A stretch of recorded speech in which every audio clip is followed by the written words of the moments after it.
is a poem about poetry. There are a number of poems in the book about poetry, not many, a small number. The title is Private Property. Mark off the perimeter of this poem and leave it empty. Let the weeks go by, the months and years too, not going near it, absentee owner who underrates its value for higher yielding enterprise. Let the rains and the suns convert it little by little into fertile land. Let life pour into it an indispensable pile of pain and the very sweetest of hours.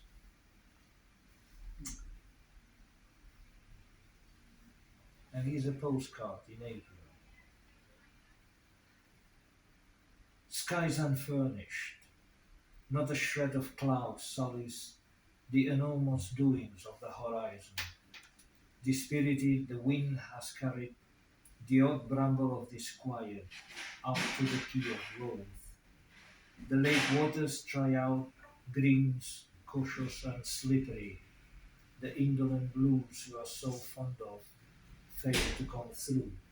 Far off, or the greens begin to pull the absurd bone-black sweep of the branches of the cherry trees.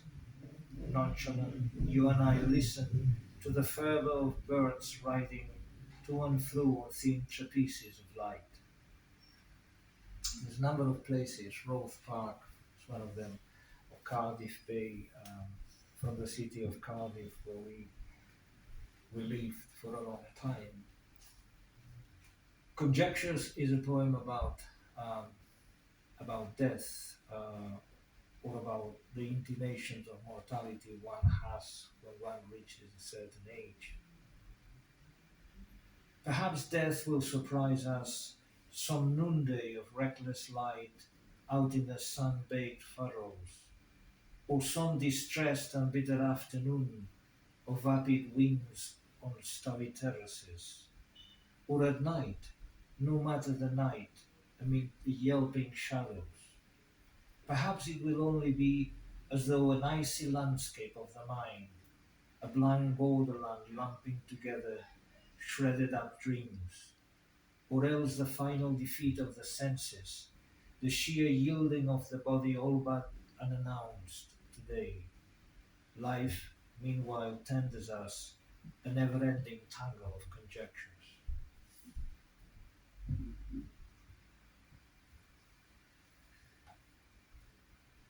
My maternal grandmother was an anarchist who spent years in prison after the Civil War, the Spanish Civil War, and my paternal grandfather uh, became a militiaman when he had already several children. And there is this memory of him jumping onto a lorry full of volunteers who were going to the front. Memory that, of course, I wasn't born by then, so I suppose it's an example of post memory. The poem is dedicated to him, and the title is A Soldier for the Republic.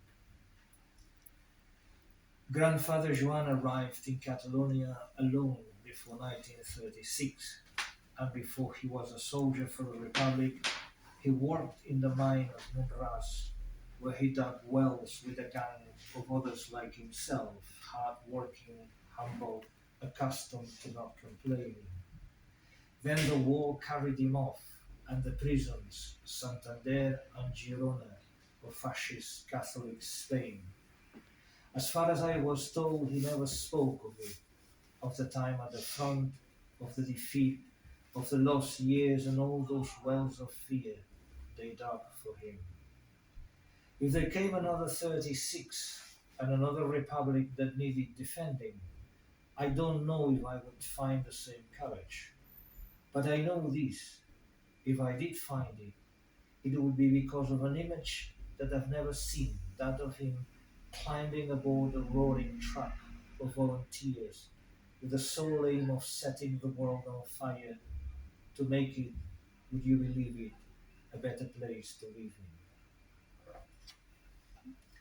Now my grandfather spent, again, he was nearly 10 years in prison. In 2008, Montserrat, my wife, was diagnosed as having cancer, and she spent several weeks at London Hospital, a hospital outside the city of Cardiff. And this poem uh, is titled London Hospital. You won't remember the usual downpours, the unlikely streets of cafes, the specific words that dissolve particles of fear. You won't remember the elusive noonday light on the bare hills, the interludes put in by the breeze, the falsehood of parts, and the tennis courts that turn lively late afternoons. You won't remember the gentle stare and endless corridor, hands constantly disinfected, the kindness of a stranger, blackish bedpans at night, and astonished blood. You won't remember physicians come and gone, nurses friendly and distant, the empty faces of those women learning to die very slowly to the music of the trolleys, life at its least. You won't remember the place, the time, or the hole left by the wound, the stagnant waters of pain and vertigo spells, all forgotten except for the vast loneliness of a name.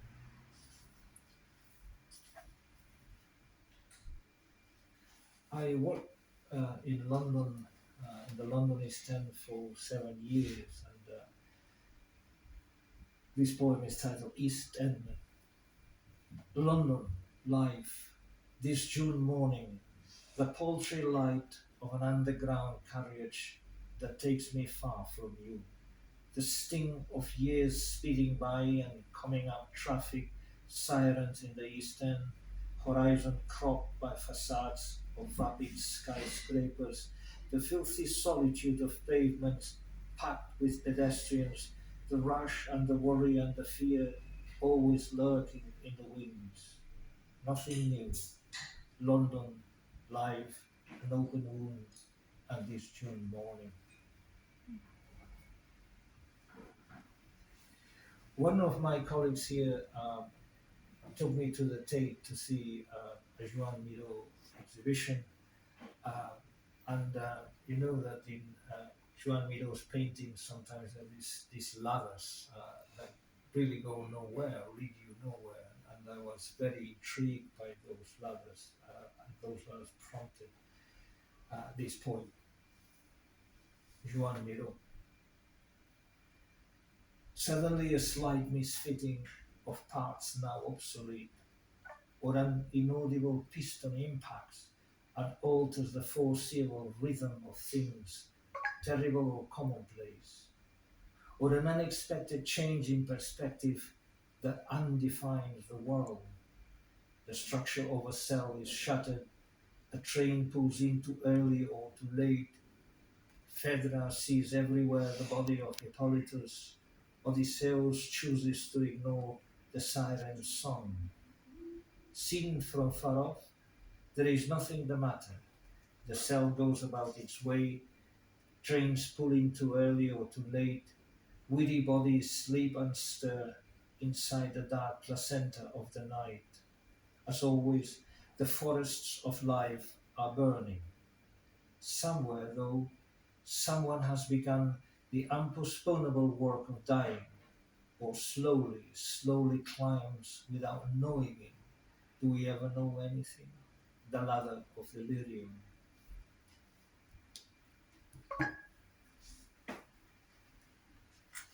There's someone, I was reading some poems in St. Andrews a few years ago, and someone after reading said, "Why do you always write those sad poems?" And I said, "Well, occasionally I write the odd happy one. You know, that's a poem full of hope.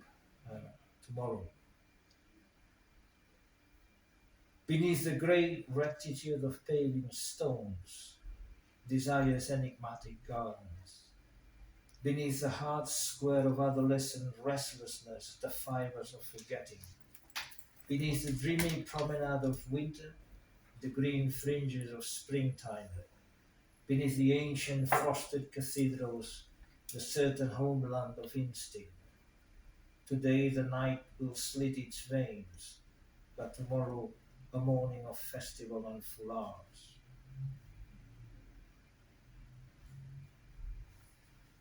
He's a Catalan poet, Gabriel Ferrer, a wonderful poet who changed the course of Catalan poetry in the sort of 1960s. He wrote 7 wonderful collections of poetry, and one of his best poems, and they are all very, very good, is Cambra de la Tardor, Autumn Bloom, and this poem is a homage to Gabriel Ferrer. Autumn blooms. There will come November days, the blunt cold, the ragged suns. There will come pale mornings, the gloomy and the dreamy trees, ridiculous trains that strike the metallic solitude of the bridges. There will come November rooms where her body appears to you often, distant voices of the builders' men, the wind whipping furiously deep in the greenhouses. There will come bewildered noondays, upper terraces devoid of laughter, the peach-colored light of afternoons invading defenseless neighborhoods laid waste. There will come the inconsolable rain, the mud, the bruised gardens. There will come the empty rooms of November, desire's graceful ghosts. The nights will be long. Oh my goodness. I, Now, this is a rendezvous, the poem title of my third book, which is in some ways a dishonest poem in the sense that uh, uh, it kind of says something that I don't believe in. It's a poem that evokes a sense of transcendence.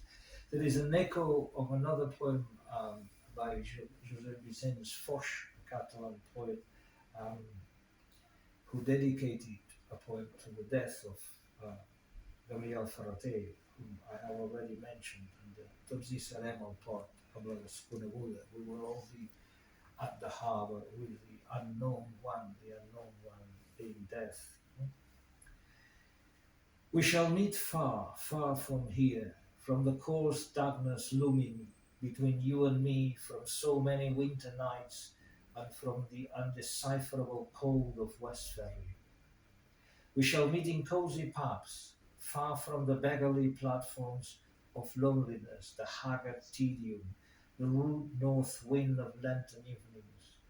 We shall meet in buildings neat and tidy, in the lovely courtyards of silence, outside the malls where oblivion works its slow prophylaxis, by canals where time does not flow, and streets that never lead to absence, in the nooks of rusty Octobers, like your childhood and mine.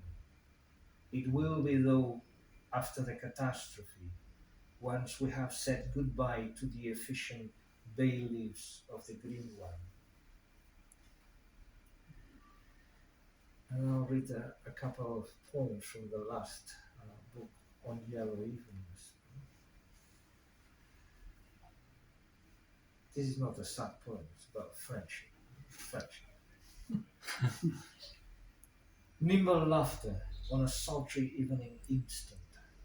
Cell phones hushed and the breeze scatters a bit for conversation. I hear the pines and the water pump, the intermittent jets of the sprinkles and the easy rhythm of gratified bodies until another beat rekindles the conversation. No tedium, no disquiet. We are just glad to be together and no need to say so. Today is all as much low key and congenial.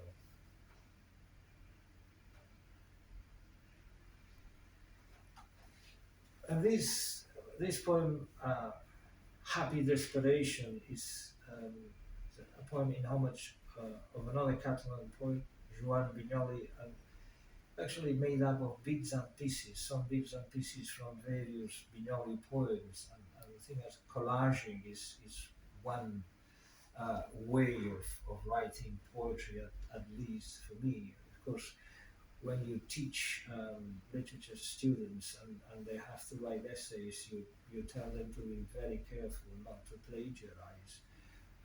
When we steal from other poets, we call that intertextuality. At least that's self-confessed. It was early summer. It was like not touching bottom, like coming apart, like tumbling over the cliff of so many fears, like apprehending primary passion, happy desperation, like entering into an utmost clarity. It was, how can I say, a cataclysm of the heart, like the most noble transparency of the senses, like raising the scaffolding of dreams. It was a long time ago, and the pyre of us keeps on burning.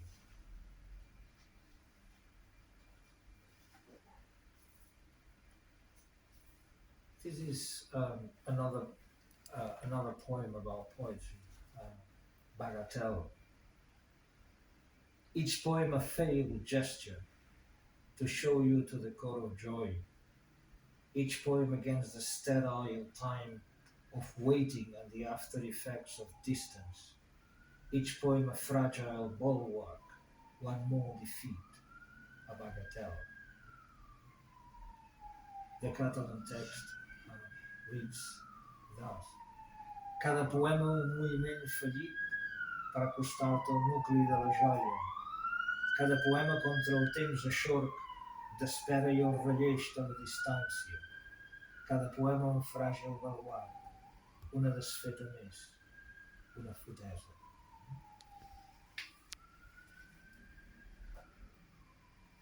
Bravo. Yeah. Thank you.